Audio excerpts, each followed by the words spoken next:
हम देवी की पूजा प्रतिपदा से लेकर नौमी तिथि तक करते हैं। तो आज मैं आप लोगों को ये भी बता दूं कि प्रतिपदा से लेकर और नौमी तिथि तक हम किन किन देवी की हम पूजा करते हैं और साथ साथ में उनको हम कौन कौन से नैवेद्य का भोग लगा सकते हैं, जो बिल्कुल आसान है और हम अपने घर पे उसको उपलब्ध रखते हैं या बिल्कुल सस्ते में हमें वो मिल जाता है। तो प्रतिपदा के दिन हम देवी शैलपुत्री की पूजा करते हैं और उनको प्रसन्न करने के लिए हम घी से बनी हुई मिठाई का अगर भोग लगाते हैं तो निश्चित रूप से वो हम पे प्रसन्न होंगे। द्वितीया तिथि को देवी ब्रह्मचारिणी की हम पूजा करते हैं और उनको हम पंचामृत से स्नान कराएं और पंचामृत का भोग लगाएं तो हमारे लिए काफ़ी अच्छा होगा, काफ़ी शुभ होगा। उस पंचामृत में आप तुलसी पत्र का इस्तेमाल बिल्कुल ना करें। तृतीया तिथि पे हम देवी चंद्रघंटा की पूजा करते हैं और उनको दूध से बनी हुई मिठाई का हम भोग लगाते हैं। चतुर्थी तिथि पे देवी कुष्मांडा की हम पूजा करते हैं और उनको मालपुए का हम भोग लगाते हैं। पंचमी तिथि को देवी स्कंद माता की हम पूजा करते हैं और उनको चीनी, मिश्री या केला का हम भोग लगाते हैं और उनको प्रसन्न करते हैं। षष्ठी तिथि को देवी कात्यायनी की हम पूजा करते हैं और उनको हम रसीला पान या मीठा पान का भोग लगाते हैं जिससे जल्दी प्रसन्न हो जाती हैं। सप्तमी तिथि को हम देवी कालरात्रि की पूजा करते हैं और उनको हम गुड़ का भोग लगा के प्रसन्न कर सकते हैं। अष्टमी तिथि को महागौरी की हम पूजा करते हैं और उनको नारियल युक्त या नारियल का भोग लगाएं, नारियल से बनी मिठाई का भोग लगाएं तो हम पे वो जल्दी प्रसन्न होंगी। और नौमी तिथि पे सभी भक्तजनों को पता है कि खीर, पूड़ी और हलवा इत्यादि का, चना इत्यादि का भोग लगाया जाता है और उसे भगवती की हम पूजा करते हैं। इन सभी सामग्रियों से आप भगवती को प्रसन्न करके और अपनी सभी मनोकामनाओं को पूर्ण करा सकते हैं। जय सिया राम। जय सिया राम। तीनों लोक की अधिष्ठात्री देवी माँ भगवती की आराधना का जो महापर्व है चैत्र नवरात्र, उसकी शुरुआत बहुत जल्द होने जा रही है और इस वक्त हमारे सामने पंडित आनंद कुमार तिवारी जी उपस्थित हैं। स्वागत है आपका। जय सिया राम। जय सिया राम। और पंडित जी कर्मकांड के जानकार हैं, कर्मकांड में लगे रहते हैं। तो आज आपको ये बताएंगे कि नवरात्र की शुरुआत कब से हो रही है, शुभ मुहूर्त क्या है, घट स्थापन अगर आप करना चाहते हैं तो उसकी विधि क्या होगी, उसका मुहूर्त क्या है। साथ ही जो लोग स्वयं देवी भगवती की आराधना करना चाहते हैं अपने घरों में वो किस प्रकार से करें, विधि विधान से अगर आप करना चाहते हैं किसी योग्य पंडित ब्राह्मण के जरिए तो उसके लिए क्या विधि होगी, ये सब आज विस्तार से आपको पंडित जी बताएंगे। जी पंडित जी, क्या खास बता रहे हैं? जी, चैत्र नवरात्रि का जो पर्व होता है वो देवी दुर्गा को समर्पित होता है और नवरात्रि जो शब्द बना है और 9 प्लस रात्रि को मिला के बना है, यानी कि 9 विशेष रात्रि। नवरात्रि का शाब्दिक अर्थ यही हुआ कि 9 दिन हम जिन देवियों की पूजा करेंगे उनको विधि विधान से हम उनकी पूजा आराधना करेंगे और उनको हम प्रसन्न करेंगे। जो हमारा चैत्र नवरात्रि है उसकी शुरुआत 9 अप्रैल 2024 को हो रही है और इस दिन मंगलवार का दिन पड़ रहा है जो काफ़ी शुभ माना जा रहा है। और जो भक्त नियमित देवी की पूजा आराधना करते हैं या नवरात्र में उनकी नियमित पूजा आराधना करते हैं, निश्चित रूप से माँ भगवती उन पर अपनी विशेष कृपा बरसाती हैं और उनकी सभी मनोकामनाओं की वो पूर्ति करती हैं। और नवरात्रि जो होता है वो बुराई पे अच्छाई का जीत का हमें संदेश देता है। तो नवरात्रि अपने आप में 9 देवियों की शक्तियों का पूजन होता है और उनकी हम पूजा आराधना करते हैं। और जो हमारा नवरात्रि का दिन है, पहले प्रतिपदा तिथि को जब हम कलश स्थापन अपने घर में करेंगे या पूजन पाठ जो हम करेंगे उसको मैं विधि विधान से आपको बता देता हूँ। आप सर्वप्रथम सुबह ब्रह्म मुहूर्त में उठें और उसके बाद आप नहा के शुद्ध वस्त्र पहने और वस्त्र पहनने के बाद आप गंगा जल लेके आप अपने पूजन घर में सभी घरों में गंगा जल का छिड़काव करें। उसके बाद आप अपने मंदिर में आ जाएं। मंदिर में आने के बाद आप चौकी के ऊपर एक लाल या पीला वस्त्र बिछा दें और वहाँ भगवती की प्रतिमा को स्थापित करें। और स्थापित करने के बाद इस नवरात्रि में लोग खेतरी भी बोते हैं और अखंड ज्योत भी जलाते हैं। तो खेतरी के लिए जो जौ का हम इस्तेमाल करते हैं आप पहले से उसकी व्यवस्था कर लें और मिट्टी या रेता का व्यवस्था कर लें और उनको बढ़िया से मिक्स करके भगवती के समीप आप उसको लगा दें और एक अखंड ज्योत तैयार करके, चाहे घी का हो या तिल के तेल का हो, उसको आप तैयार करके बगल में रख लें। और उसके बाद आपके पास जो जितनी भी पूजन सामग्रियां हैं वो आप अपने पास रख लें, सजा कर रख लें। और भगवती को चढ़ाने के लिए चुन्नी और श्रृंगार का सामान और साड़ी ज़रूर रखें वहाँ पे। साड़ी इसलिए रखा जाता है कि जो सुहागन स्त्रियाँ होती हैं वो भगवती को चढ़ा के 9वीं या 10वीं तिथि को वो स्वयं लेके और उसको प्रसाद समझ के अपने पास रखती है और सदा सौभाग्यवती होने की कामना करती है, और इस उद्देश्य से वो किसी फंक्शन इत्यादि में उसको पहन के जाती है तो उसके साथ भगवती की कृपा हमेशा बनी रहती है। तो इस नियम का पालन जरूर करें। और उसके बाद वहाँ बैठने के बाद आप अपना अखंड ज्योत जला लें। अखंड ज्योत जलाने के बाद आप धीरे धीरे जो भी सामग्री आपकी है उसको आप भगवती के ऊपर चढ़ाना शुरू करें। और चढ़ाने के बाद आप कोई अगर पाठ वहाँ बैठ के करना चाहती हैं तो आप अपना पाठ भी वहाँ पे शुरू करें। शुरू करने के बाद अंत में आप अपनी आरती करें, नैवेद्य का भोग लगाएं। और इस दुर्गा जी की पूजा में हम तुलसी पत्र बिल्कुल नहीं चढ़ाते हैं।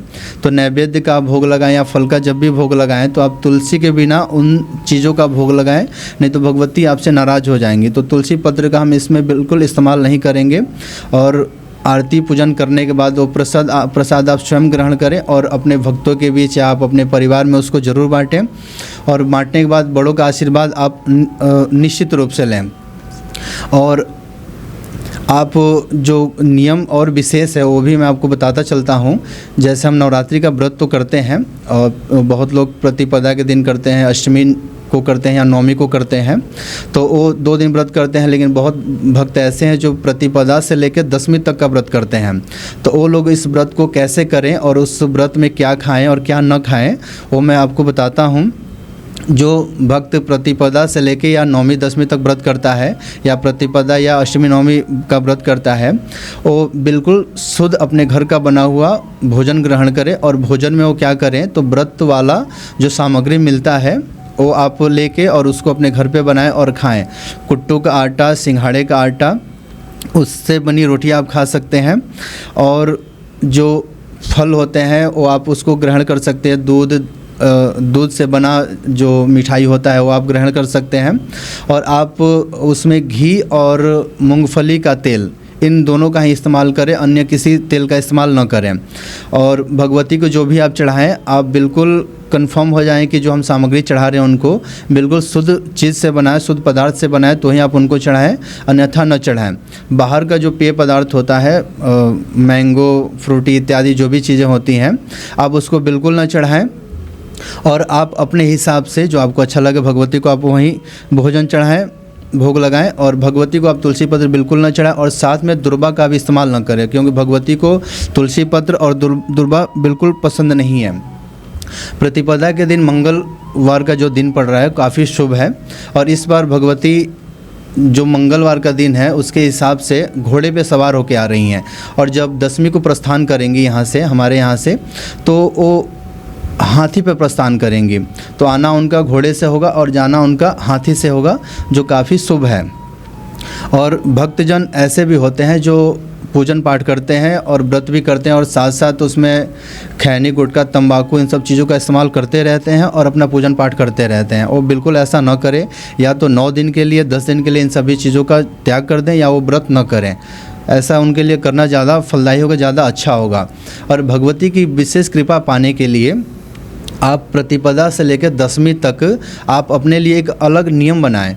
प्रतिपदा से लेकर 10वीं तक आप किसी अलग कमरे में सोएं, ब्रह्मचर्य का पालन करें, ज़मीन पे आप सोएं। उसके बाद जो नवीन वस्त्र आप पहने, बिल्कुल धुला हुआ हो, नया हो या धुला हुआ हो, उसको ही आप पहने। और लोगों की हम बुराई आप बिल्कुल ना करें। जैसे हम व्रत तो करते हैं लेकिन लोगों की बुराई करते रहते हैं कि वो ऐसा है वैसा है, ये हम बिल्कुल नहीं करेंगे। और उस समय में सिर्फ हम भगवती की पूजा करें और मन में सकारात्मक विचारों का हम प्रवाह करें तो ज़्यादा हमारे लिए अच्छा होगा। अगर हम किसी का बुरा करेंगे तो उस व्रत का, उस पाठ का हमारे ऊपर कोई प्रभाव नहीं पड़ेगा या उसका लाभ हमें नहीं मिलेगा। तो इसका हमें विशेष ध्यान रखना है। और हमारी हर मनोकामना के लिए हम अपने हिसाब से वो पाठ पूजा कर सकते हैं। अगर आप घर पे सक्षम नहीं हैं, आप ऑफिस चले जाते हैं या बच्चे आपको परेशान करते रहते हैं, आपके मन में है कि आप पूजन करें लेकिन आप कर नहीं पाते हैं, तो आप अपने आसपास या किसी ब्राह्मण से बात करके, योग ब्राह्मण से बात करके इस पूजन को विधि विधान से करा सकते हैं। और जो ब्राह्मण आपके घर पे आएगा या मंदिर में पूजा करेगा वो आपके पूजन से कई गुना बेहतर वो पूजन करेगा। और साथ साथ गौरी गणेश का पूजन, कलश पूजन, नवग्रह पूजन, खोड़स मातृका पूजन, सप्तघृत मातृका पूजन इत्यादि इन सभी वेदी को बना के इनका पूजन कराएगा, जो काफ़ी और शुभ होगा। और आपके नाम से संकल्प लेके, आपके परिवार के नाम से संकल्प लेके, अगर आपकी कोई बाधाएं हैं, कोई नकारात्मक शक्ति आपको परेशान कर रही हैं, या कोई शत्रु ऐसे हैं जो काफ़ी प्रबल हैं, जिनको आप हर तरीके से सोच रहे हैं कि उनको हम परास्त करें, लेकिन वो परास्त नहीं हो रहे हैं, तो नवरात्रि के इन 9 दिनों में दुर्गा सप्तशती के पाठ को करके या करा के आप इन सब चीज़ों से निश्चित रूप से निजात पा सकते हैं। और जो भी भक्त हैं जिनको परेशानियां दिन प्रतिदिन बनी ही रहती हैं, तो वो प्रतिपदा से लेके 9वीं 10वीं तक ये पाठ जरूर करें, या किसी योग्य ब्राह्मण से कराएं, तो उनके लिए ज़्यादा अच्छा होगा और उनकी सभी मनोकामना यथाशीघ्र पूर्ण होगी। आप नवरात्रि में मादक पदार्थों का बिल्कुल प्रयोग न करें, सेवन न करें, और फिर आप भगवती की पूजा करें, आराधना करें। देखिए आपके फल की प्राप्ति यथाशीघ्र होगी और आपकी सभी मनोकामना भगवती निश्चित रूप से पूर्ण करेंगे। हम देवी की पूजा प्रतिपदा से लेकर 9वीं तिथि तक करते हैं।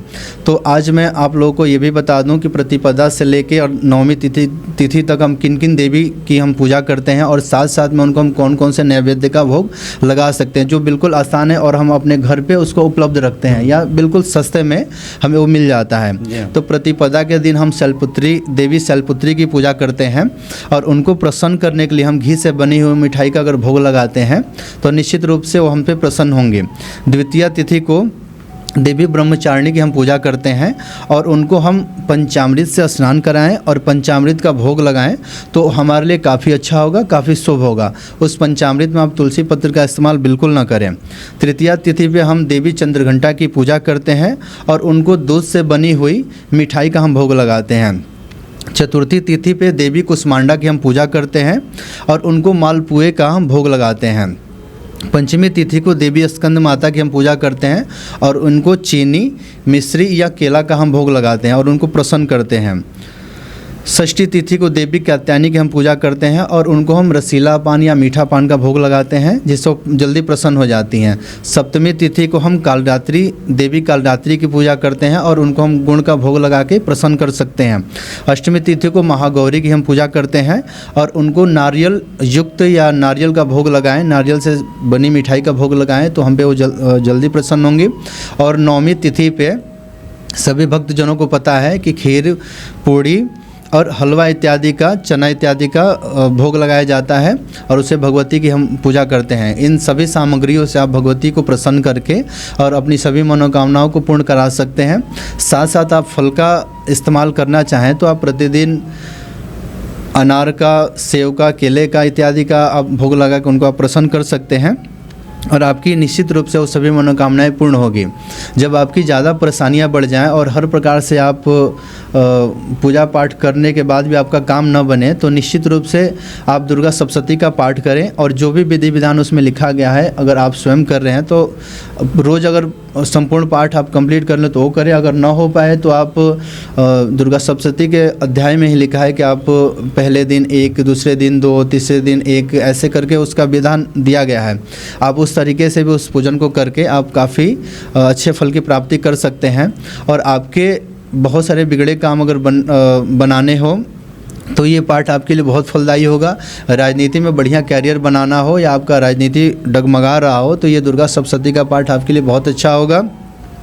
और अगर आपको बुरे बुरे सपने आते हों, या आपके बच्चे किसी गलत रास्ते पे चले गए हों, तो उनके नाम से संकल्प करके या संकल्प करा के जब आप ये पूजन कराते हैं, तो आपके बच्चे भी एक उनके अंदर सद्बुद्धि का विकास होता है, और एक अच्छे मार्ग पे चलना शुरू कर देते हैं।